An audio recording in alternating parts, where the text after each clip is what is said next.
Chers auditeurs de VIP Radio Online, je me suis rendu pour vous à la librairie du Quartier Latin à Nice, située au 30 quai Saint-Jean-Baptiste, qui inaugure un département de littérature russe. À cette occasion, nous avons beaucoup d'invités, des membres du consulat de Russie et de la mairie de Nice, le représentant de l'UNESCO PACA, de la Maison de Russie et la cantatrice soprano Sandra Samila qui interprétera des chants russes. La meute slave a envahi la librairie du Quartier Latin. Écoutez plutôt. Bonjour Daniel Jval. Bonjour. Bonjour, alors vous êtes le responsable de la librairie du Quartier Latin à Nice. Vous venez de me dire que vous êtes donc le responsable depuis 2008. Qu'est-ce qui vous a mené à cette vocation? Oh là là, vous me posez une grave question. C'est un besoin ultime de rédemption. Parce qu'on ne fait pas ça pour gagner de l'argent. Il en faut un petit peu pour faire tourner la boutique, mais non. Voilà, on arrive à un âge dans la vie où... vous êtes tombé dans les livres en étant petit peut-être? J'ai grandi dans des livres, c'est sûr. Mais voilà, il y a un moment où on peut se libérer d'autres contraintes. Et donc on peut faire peut-être enfin ce qu'on avait envie de faire depuis toujours, sans le savoir forcément, mais bon. Hein. Donc la librairie du Quartier Latin se situe à côté de la place Masséna. Est-ce que vous avez un public particulier, la place Masséna et du lycée Masséna? Est-ce que vous êtes ouvert aux scolaires, aux lycéens ou un peu à tout le monde, donc aux auteurs de tous bords, de toute région ou de tout horizon? Ce que j'aimerais dire, c'est qu'on est une librairie généraliste. Oui. J'aime d'autant plus le dire qu'on est généralement pris pour une librairie scolaire, ce qu'on a été pendant très longtemps et ce qu'on continue à être. Donc on n'a pas réduit l'assortiment de ce côté-là. On sert évidemment les élèves du lycée Masséna et d'autres lycées, des facultés, mais on est globalement une librairie généraliste. On a 26 000 références en stock, ce qui fait beaucoup. Je ne sais pas si on peut imaginer ce que ça veut dire.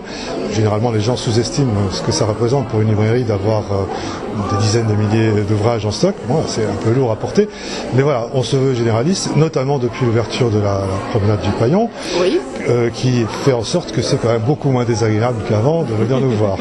C'était pas toujours une partie de plaisir. Hein. Donc là maintenant, on est juste au pied du Mamac, on est au pied du théâtre national de Nice, et on a un merveilleux espace vert devant nous, ce qui fait que pendant les jours de beau temps, qui sont quand même majoritaires à Nice, on commence à avoir un nouveau public, et ça me fait beaucoup plaisir. Hein. Donc du coup, de nouvelles têtes blondes ou moins blondes qui viennent dans votre librairie acheter les livres, les consulter. Et là aujourd'hui, donc le lundi 23 février, nous sommes vous êtes en train d'inaugurer le rayon de littérature russe. En russe. En russe. Et d'ailleurs, il y a plein de Russes. Il y a une communauté russe très importante à Nice depuis plus de 100 ans.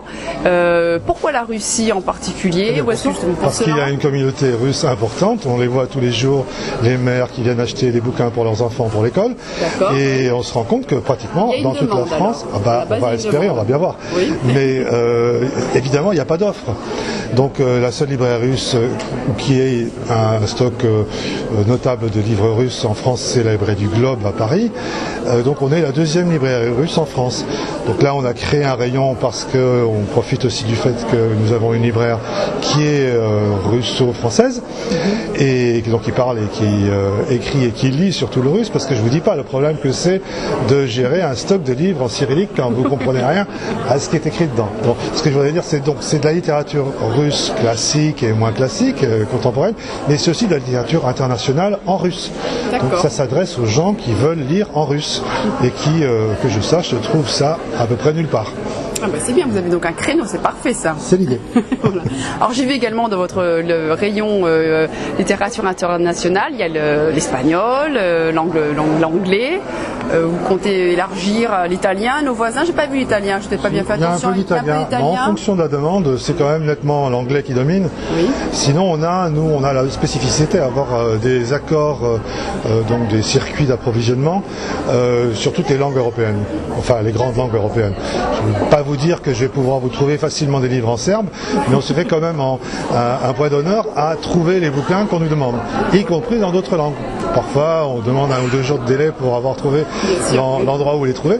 Mais bon, on commande tout ce qu'on peut nous demander, si pour autant que ça existe, quoi.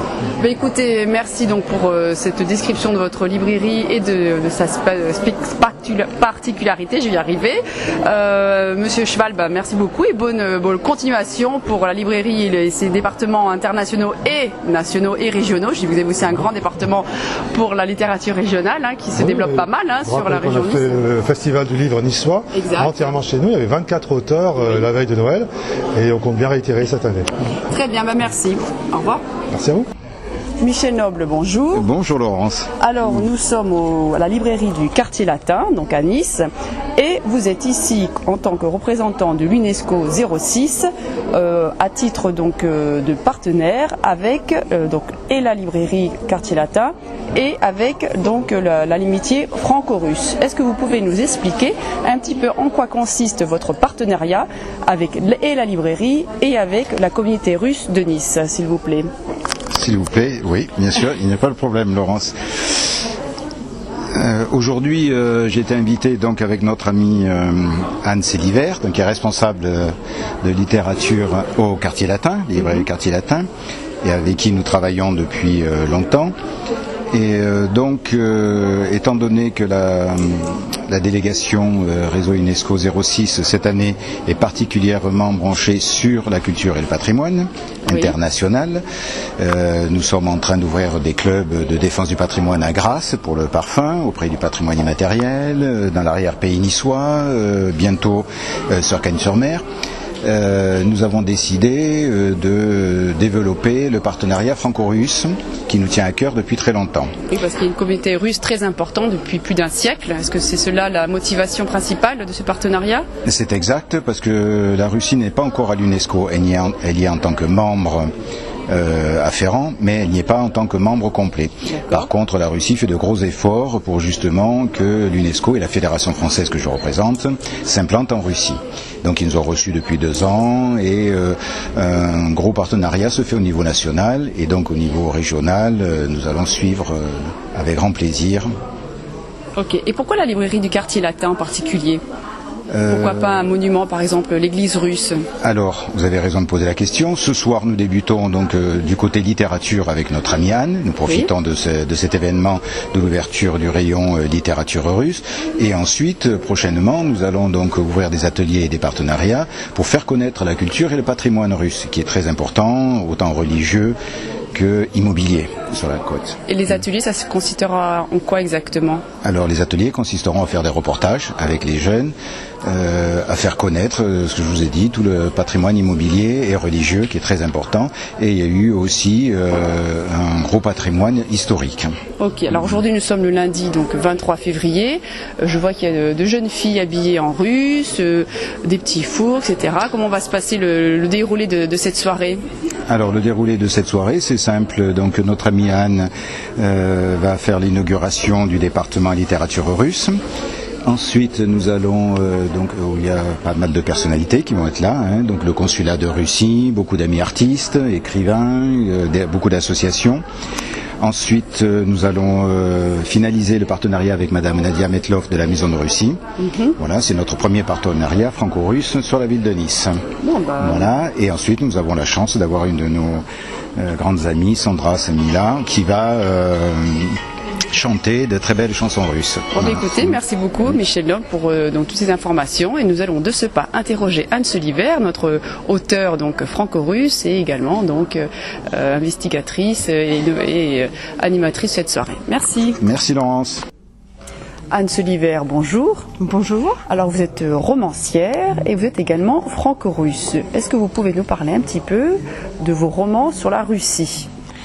Eh bien, ce sont des romans donc historiques, réels, enfin basés sur des faits réels, qui relatent la Russie de l'Empire et qui, j'espère, font voyager les gens à travers mon univers et mon passé, enfin ceux de ma famille.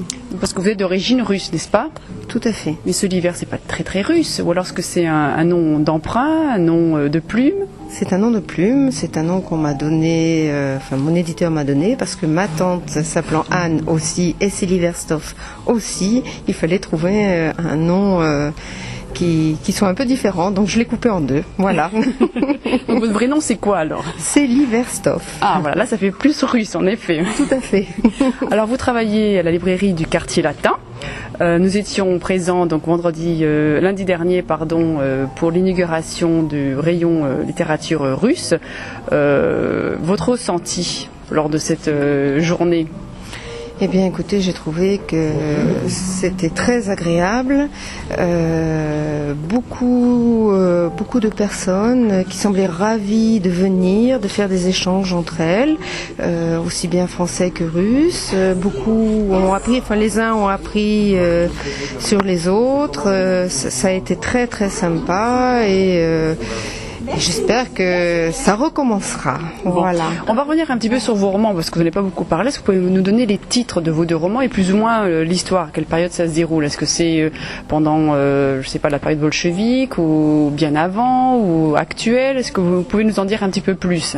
Alors le premier, c'est Saint-Pétersbourg à Paris. Il commence avec la Révolution et il finit à Paris en 1920-25 à peu près. D'accord. Donc c'est l'histoire d'un Russe qui quitte la Russie avec la Révolution, chassé et qui se retrouve sans un sou après avoir été prince en Russie. Il se trouve SDF en plein Paris. Voilà. Est-ce que c'est l'histoire de votre famille ou c'est inventé ou c'est tiré de témoignages, de faits réels?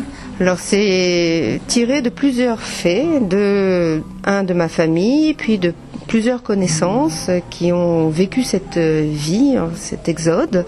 Et en fait, j'en ai fait un roman. J'ai mélangé toutes les vies et j'en ai fait une histoire. Et le deuxième? Alors le deuxième, c'est Sochi Forever. Alors ça, c'est entre deux périodes, la période actuelle et avant la Révolution, même bien avant, puisque ça se passe sous Alexandre Ier.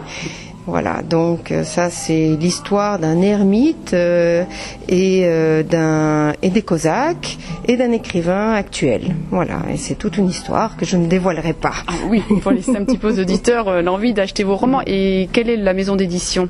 La maison d'édition, c'est les éditions Rod, pardon. L'édition Rod. Et est-ce que vous avez un petit troisième en préparation? Une histoire d'amour sous Catherine la Grande. Bon, toujours en Russie alors. Toujours en Russie. Mais là, on change un peu. On est plus vers la Sibérie cette fois-ci. Le grand froid. Est-ce que vos romans vont être traduits en russe? Ils vont être traduits en russe, comme tous les romans des éditions Rod. Ah, c'est une bonne nouvelle ça. Mais écoutez, Anne Soliver, merci beaucoup. Et donc à très bientôt, car on se retrouve le 7 mars pour le Féminin Auteur, où vous allez également nous parler de vos livres, car le thème sera le voyage. Merci beaucoup et alors au 7. Au revoir. Au revoir. Notre reportage sur la librairie du Quartier Latin est à présent terminé. Je vous retrouve pour la 3e édition de la rencontre littéraire Féminin Auteur qui se tiendra à la médiathèque Albert Camus à Antibes le samedi 7 mars de 10h à 18h. À très bientôt sur nos ondes.